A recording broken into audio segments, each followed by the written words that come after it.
यावेळी जे वीज खंडित होते ग्राहकाला तुम्ही कुठलीही पूर्व सूचना देत. पहिला मुद्दा असा आहे की तुमचे ट्री कटिंग पावसाळा सुरू होण्याच्या अगोदर तुम्ही कामं पूर्ण केले पाहिजे. आपल्याकडे नेमका पावसाळा सुरू झाल्यानंतर आपले कामं सुरू होतात. दुसरा विषय, तुमच्याकडे कुठलीही पूर्व सूचना ज्या वेळेला तुम्हाला कुठल्याही प्रकारची लाईट काम करायचं एखाद्या वेळेला पाऊस नुसतं सुरू वातावरण झालं की लगेच लाईट बंद होऊन जाते. आता हे जे चाललंय साहेब, थोडस वातावरण थोडस झाडाचा पत्ता बी आला साहेब, तर तुमच्या लोकांना फोन करता वरतो व्हायला नको. आता जसं अन्न वस्त्र निवाराची गरज आहे साहेब, तशी इलेक्ट्रिसिटीची गरज आहे लोकांना. आणि तेवढं महत्व त्याला दिलं गेलं पाहिजे. आणि शेतकऱ्यांचा काय विषय, शेतकऱ्यांना इलेक्ट्रिसिटी 11चा टाइम असतो, 11 वाजेला काय चालू होतो, कोणता टायमिंग दिला. तुमचे लोक दादागिरी करताय. विशेषतः तळवेल फिडायला सांगून देतो मी तुम्हाला. मी रात्री ढोकीन 11 वाजता त्यांना पैसे मागताना पैसे दादागिरी करताय.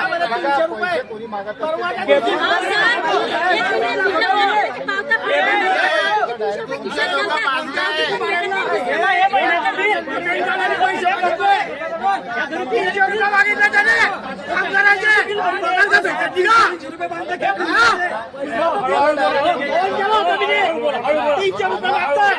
नंबर आहे मला डायरेक्ट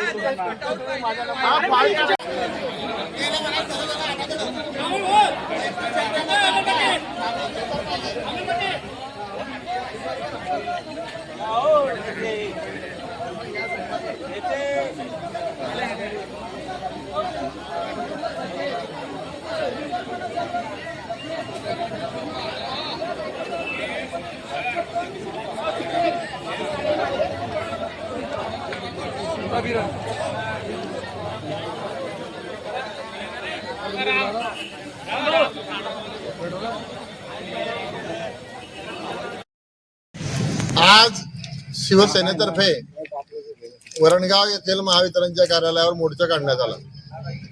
मोर्चाच्या प्रमुख मागण्या अशा होत्या, वरणगावसह परिसरामध्ये तालुक्यामध्ये जी महावितरणच्या कर्मचाऱ्यांची मजुरी चालू आहे ती थांबली पाहिजे.